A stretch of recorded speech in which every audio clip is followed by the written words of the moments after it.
At Kean University, we believe the built environment should do more than shelter, it should heal.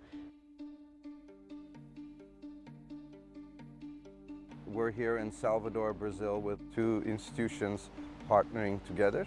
Kean University and SENAI CIMATEC are partnering up here in Brazil, where in many homes we're seeing poor ventilation, mold growth, and standing water, all of which make it hard for people to live safely and stay healthy. The initial part of the course was really to teach students about health in the built environment. The course started on last January. So we had classes online once a week.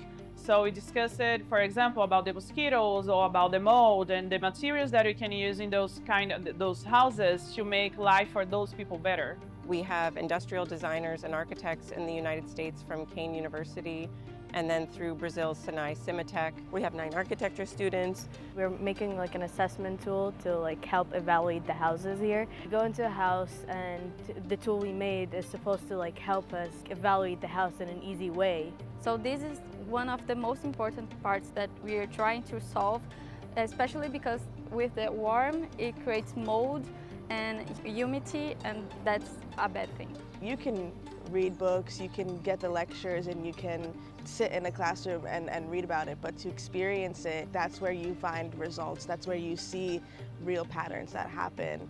It was really exciting knowing we could collab with students from another country and get both perspectives on the idea of healthy housing.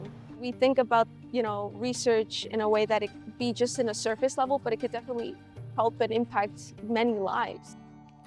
What we learn in the classroom is not just something that gets left in the classroom. You have to go and meet the families and meet the people that are there and see how warm they are. As an R2 research institution, Kean has long prioritized applied research, and this partnership perfectly demonstrates our growing global footprint.